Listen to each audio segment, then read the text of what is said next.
तो हेलो दोस्तों, कैसे हैं आप सभी लोग। आप सभी का स्वागत है एक और नई वीडियो में। तो आज हम लोग चैप्टर 7 का ओवरव्यू की सेकंड वीडियो डाल रहे हैं, जिसमें हम लोग उसके बाकी टॉपिक्स बचाएंगे जो हमारे पढ़े हुए थे। जैसे हम लोगों ने 4 टॉपिक्स हमारे क्लियर करे थे, तो अब हम लोग इसमें और नए टॉपिक्स देखते हैं वीडियो में कौन कौन से हमारे हैं। तो पहला है हमारा प्रोपोर्शन। प्रोपोर्शन भाई हमारे पास एक चैप्टर भी है हमारा इस क्लास में, चैप्टर 11 डायरेक्ट प्रोपोर्शन और इनवर्स प्रोपोर्शन। फिर भी हम लोग प्रोपोर्शन के बारे में पढ़ते हैं। A statement that two ratios are equal meaning they have the same relative size. Symbol of proportion क्या होता है हमारे पास, 4 डॉट होते हैं हमारे स्क्वायर शेप में। और प्रोपोर्शन की वो क्या होता है, ये हमारी प्रोपोर्शन की डेफिनेशन है। और नेक्स्ट टॉपिक है भाई हमारे पास प्रॉफिट एंड लॉस। तो प्रॉफिट एंड लॉस तो आप लोग बहुत कॉमन वर्ड है, आप लोगों ने कहीं ना कहीं सुना ही होगा। What you will earn means what you will spend, मतलब आपने कितना अर्न करा और कितना स्पेंड करा, ये हमारा प्रॉफिट एंड लॉस के अंडर आता है। तो ये हम लोग क्वेश्चंस के थ्रू ज़्यादा समझ पाएंगे, तो हम लोग इसे एक्सरसाइज में समझाएंगे ज़्यादा। फिर भाई हमारे पास टॉपिक्स आता है टाइप्स ऑफ टैक्सेस। तो हमारे पास 3 टाइप के टैक्सेस होते हैं। पहला होता है हमारे पास सेल टैक्स। और सेल टैक्स तो भाई आप सभी लोग जानते होंगे कि सेल टैक्स क्या होता है। और फिर भाई हमारे पास है जीएसटी। जीएसटी हमारा क्या होता है, जीएसटी की फुल फॉर्म हमारे पास होती है गुड्स एंड सर्विस टैक्स, जो हमारे थिंग्स पे लगता है, जो हमारे पास प्रोवाइड होती है। जैसे हम लोग किसी स्टोर से कुछ सामान खरीदते हैं तो ये हमारा उस पे लगता है, गुड्स एंड सर्विस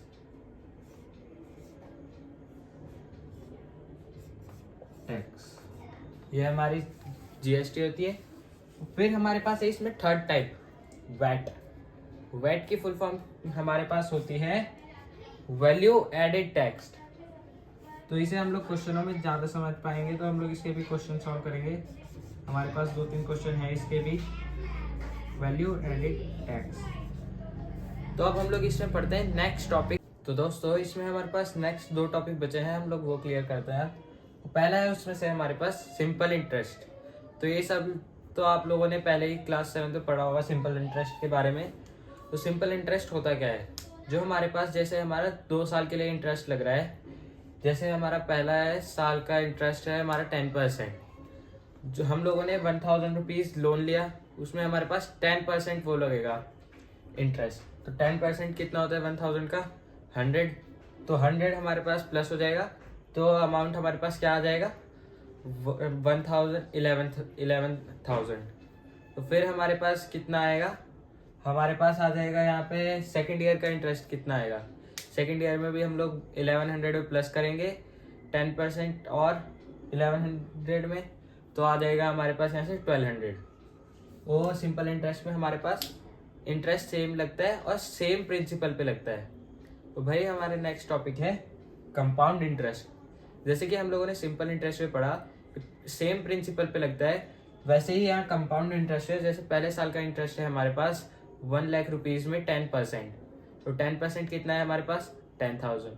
तो 10,000 प्लस हुआ 1 लाख में, 1,10,000 आया हमारा पहले साल का इंटरेस्ट। तो सेकेंड साल में अगर हम लोग को इंटरेस्ट लगाना है कंपाउंड इंटरेस्ट के हिसाब से, तो हमारे पास पहले वाले 1 लाख पे नहीं लगेगा प्रिंसिपल पे, हमारे पास जो फर्स्ट साल का अमाउंट आएगा उस पर हमारे पास इंटरेस्ट लगेगा।